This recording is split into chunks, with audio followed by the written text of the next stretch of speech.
Why aren't more people talking about what it's like to hit your late 20s, early 30s and have complete mental breakdown?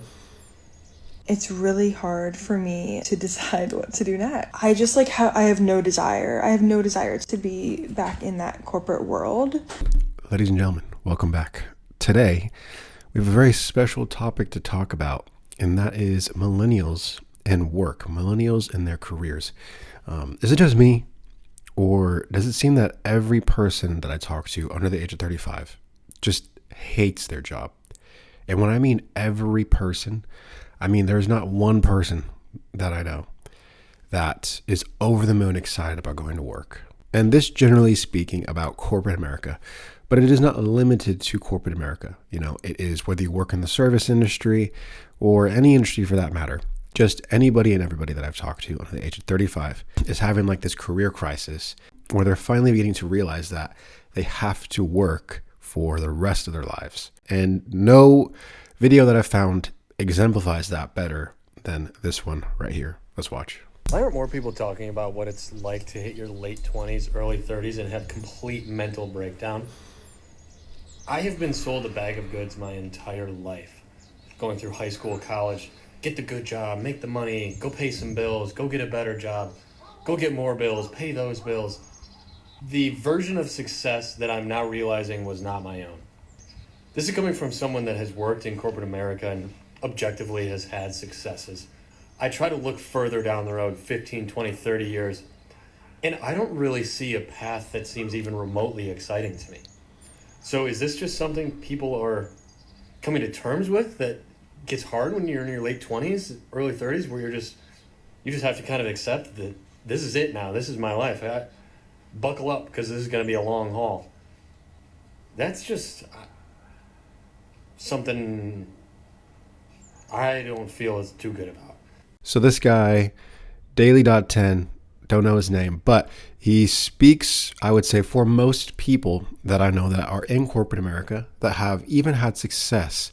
And, you know, the comments on this video are very, very telling. And we have to talk about this one here by M&G. I'm 27 and devastated at the thought of working until I'm dead.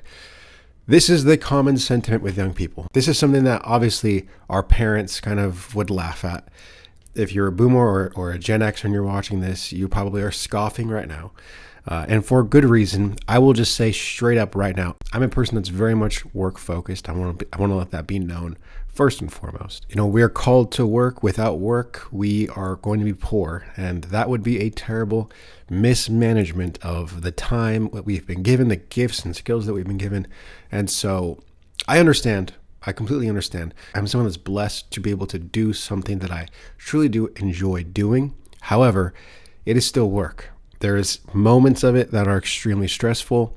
More than moments. There's weeks or months that can be quite arduous, and a job is a job. You know, whether you are a person working at the very bottom of a corporation or you're the CEO, you still have to go to work. And guess what? The more money you earn, typically, the harder the job's going to be. And that is just the way life is. So if you came to this video looking for someone to console you, I will say I can empathize with you. And I want to get to the bottom of this. But I want to tell you right now, you have to choose your heart. You have to work. And this has become a trend because I think so many people are finding solace in the fact that other, late 20-year-olds, early 30-year-olds are also having the same issue. And that issue is just general dissatisfaction with life that comes from their work, whether it's their work environment, the company they work for, just not aligning with what they personally believe. Or they're just bored. They don't like what they do. It's monotonous. And, I've been there, so I can understand that. Completely can understand that. But there's an opposite side of this perspective as well that is delivered perfectly in this video. You do not need to love your job. You do not need to find fulfillment in your job. You do not need to be passionate about your job. A job is a job is a job at the end of the day. Now, I would have to agree with this woman, 100%. Danny is her name, I think. I'd have to agree with her because no matter where you are in life, when you are an adult and you work in a capitalist system, you have to exchange your time and services for money. That's just how the world works. And it is the best way to do this. Don't talk to me about communism. Don't come in the comments about communism. It doesn't work. It's one of the worst ideas ever created. So you could just leave right now if you think we should be communist society, or that we should somehow find a better system other than capitalism. There is no better system. And so with that being said, I do understand people's frustrations. I understand people wanting to do something that they're passionate about when it comes to work. I am one of those people. I am a creative business owner, and I'll tell you what, it took me 2 years to work a full-time job in corporate America, doing something that I absolutely hated. It took me 2 years of doing that, along with doing my creative business work on the side, for me to finally become full-time with that creative business work. And the effort paid off ultimately.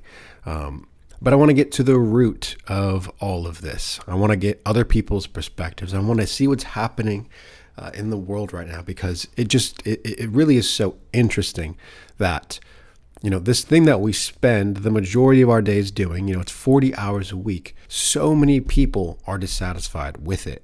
All right, let's watch this video from Taylor.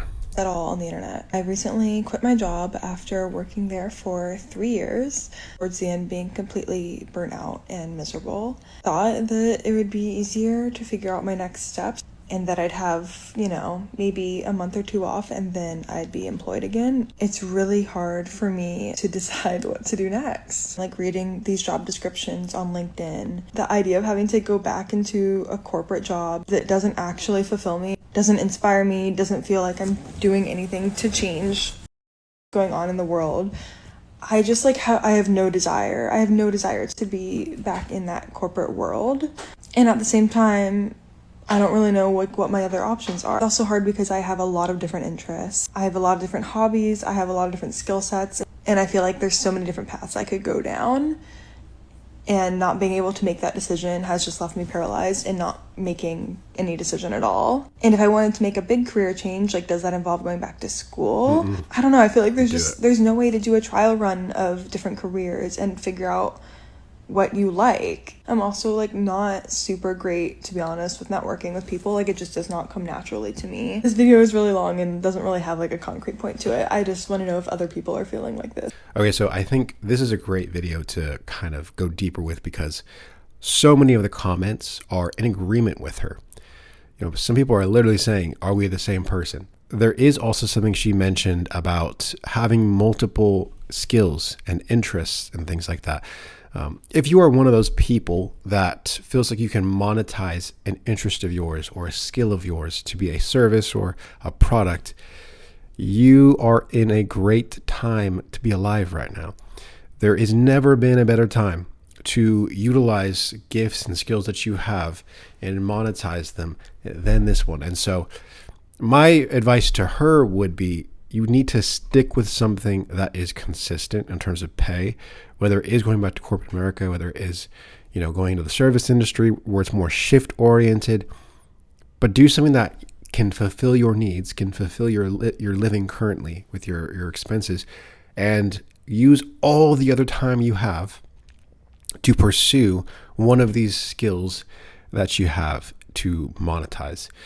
This is something that I did personally. This is something that I know many people have done.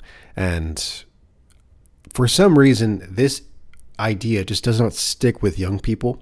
And I get it. Because doing this also is very hard.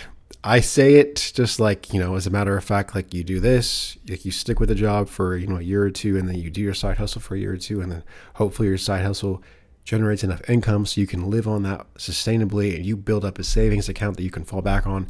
That is all easy to be said, but it arguably is harder than staying in a full-time job, at a corporate job for, the next 5 to 10 years, because there is that sense of stability within that corporate job. There is not a ton of stability at first with the freelance job, with pursuing your own thing.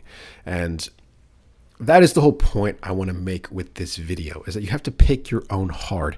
Nothing is going to come easy. Nothing is going to be easy when it comes to life and work. All I know is that we're supposed to work, that we're supposed to enjoy work. And that work is a gift, work is a blessing. You know, the Bible says in Proverbs, lazy hands make for poverty, but the diligent hands will bring wealth.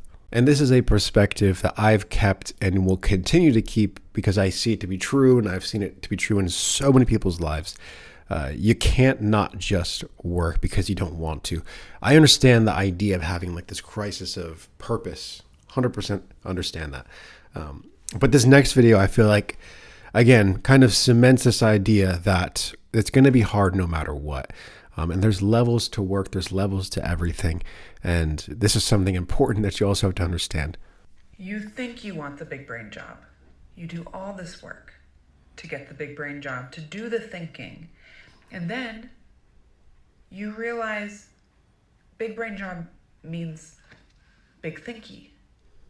Big thinky all the time. And then you're like, run it back. Never mind. We've come too far.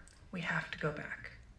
You want no thinky job, no brain job. There are no brain jobs. I've had them. I want it back. This is such a brilliant video. It's funny, satirical. Vicky is the name of the creator that made this, but there really is no way around work. You know, you either have jobs that you don't think at all and you get paid accordingly, and people will complain that it's not a living wage, which is fine. So you need to think bigger. You need to be more intentional. You need to be more skilled, more knowledgeable. And with that job comes more responsibility, and more responsibility more often, and your attention. And a lot of people get that, they aim for that, and then they achieve it and realize that it's just too much. And it really is one of those situations where I feel like young people want to have their cake and eat it too. They want something easy that pays a lot of money. And that's where I can understand the boomers right now saying like, you guys are entitled. We are entitled, 100%. Millennials are the most entitled generation. A part of it is because we were kind of sold this idea that jobs would come much easier than they did. So again, I'm trying to have a nuanced opinion here because it is very nuanced. However, my position is very much the same. You have to choose your heart. You have to work. You have to do something that earns you a living wage. And sometimes it's just not going to be fulfilling. Truly, it's just not. That's why you have the agency currently to go out and do something else on the side that you are passionate about, that you're skilled at, and that you can be your own boss in to make a living wage and get your time back. Because I feel like, here's the thing. This to me, what I'm about to say, is what drives millennials, Gen Z, insane. What leads them to feeling burnt out. I don't think it's the not feeling appreciated for the work. I don't think it's the stress even. I just think the 40 hours a week is too much for them. The idea that they have to go from 9 to 5 for 5 days a week, that's a lot of time exchanged for work. If I was making $40,000 a year for 40 hours, that's a lot of time for 40 hours. I know my time is worth more than that with the skills that I currently have. And so I think it's the time exchange for work that's really driving people insane and causing this sentiment of dissatisfaction because people feel like they don't have a life. And with the time they're giving, they're not being compensated well enough for it. This next video is, I think, a great example, other than the example I've given for myself, of what can happen if you do take a risk and bet on yourself. Corporate is one big giant scam, and after being an entrepreneur for 10 months, I'm gonna explain to you why. Today I made 60 cold calls, I booked 3 new business meetings, and I closed $10,000 all before the hour of 11 a.m. Eastern time. So I made the executive decision after doing all that and then a ton of admin. At 2 o'clock, I ended my day on a Monday. Now corporate, where they make their biggest mistake, is they look at that sales rep, they say, great job, we don't really care, go back to your seat and do it all over again and again and again and again and again. And then their people burn out and they leave. Instead of retaining that really good talent, they just burn them out, and it's a churn and burn business. Like, they just leave and then they have to start all over again and train new people. And then the people that have to train the new people get burnt out because they just trained people. And it's one big freaking matrix cycle. Now, whenever I feel guilty about ending my workday early these days, I just remember that the amount of work I got done between 8 and 11 a.m. this morning was actually absurd. I achieved what I sometimes would have achieved in like 3 days in corporate, in that small window of period this morning on a Monday. Also, it's important to note that the one reason why I get so much more done now not being in corporate is because I'm not exhausted from the morning and evening god-awful commute. I'm not talking to coworkers just because I don't want to be sitting at my desk. And let's be honest, I'm not having that corporate brain fog where I just don't want to be there at all. So I just think of everything else that I could be doing, and that probably takes up an hour of just like deep diving into my thoughts. I've been there. And just like scrolling and actually not being productive at all at work, right? So now that all of that is gone, like that just freed up like so much stress that left my body that I'm able to put that effort and energy towards my business. So I'm actually way more productive than I've ever been when I was at corporate. But now here's another reason why I think corporate's a scam, because now I'm doing that, working the amount of hours that works for my schedule, getting more done and making 5 times the amount that I also did in corporate. So I think, again, this kind of goes hand in hand with what I was saying about the time exchange. And another idea she brought up that I should have brought up is that when you have your own business, your income is scalable. And so what you are making in corporate for a year's salary sometimes can be made in 6 months if you are self-employed. Now, of course, there's so many caveats to go with that. That's not a guarantee. You know, you have to be making sales. You have to be working very, very hard. One thing that she doesn't mention in this video is how hard you have to work to get sales, how hard you have to work to make it work as a self-employed individual. And that's why the pessimistic side of me will say, probably more than 50% of people that start their own enterprise, not like a brick and mortar, but whether it's just like freelancing, are going to either fail or give up because it's so hard. There's so much on the line also. It can be feast or famine. So you have to be really good with your money as well, which kind of the whole idea behind this channel, or one of the whole ideas behind this channel, is just having common sense with money, having common sense with the work that you do. But she made great points. She made really good points. And I think they're points that young people need to listen to, need to hear, because you have options. That's the thing. You have options outside of just getting a corporate job if you have skills, or if you're willing to learn new skills. You have options, especially now, 2025 and beyond. There's never been an easier time to make money on your own, truly, in the history of mankind. So I get it. I think that itself also plays a role in why people are so burnt out, because they see other people online making money quite easily just by posting something on TikTok or selling stuff on TikTok. And that would get to me personally. This last video I want to show, though, is, I think, an important period on the sentence of this video, if you will, about why hating your job is dangerous. Let's watch. I think people realize how dangerous it is to hate your job, because if you hate it, that is 1/3 of your life that you will spend not enjoying your actual life, which also means you're going to spend the rest of your waking hours, however many that might be, drained physically, mentally, emotionally, from having to do something for 8 to 10 hours that you just can't stand doing. So that's 2/3 of your life, and all your waking hours, except for what, a day and a half on the weekend, spent not enjoying life. When you lay it out like that, is it really surprising that people are having mental health issues, that people have addiction problems? No, actually, to me, it kind of makes sense. There's one tip I can give anyone, especially young people out there: find a way to make a living where you don't hate your life during that process. You don't have to enjoy all of it. You don't have to love it, but at least it doesn't make you hate yourself for 8 to 10 hours a day, every day. For me, that meant no job. I'm not meant to work a job. Like, I refuse to work a job ever again. For other people, it means trying other industries and learning different skills until you come across something that really speaks to you. Credit to this guy, Jerry Liu. I like him. He says a lot of good things, specifically in this video. But I think the whole idea that young people have to come to grips with is that you don't have to love your job. And even if it's something that you enjoy doing, you aren't going to love it all the time. That's just not feasible. And, there are going to be some people that are going to just not like to work. And to those people, I really do hope that you come around to the idea of work, because you have to work no matter what. If you don't work, you will be poor. I will tell you that right now. And I would presume you don't want to be poor. I'd presume that you want to be good stewards with money, with the time that you've been given, the skills that you've been given, the assignments that have been put on you.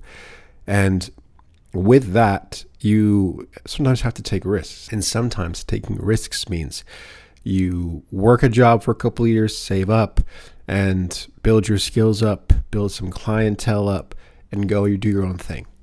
I will always suggest that to people, even though I know 50% of you are not going to want to do that.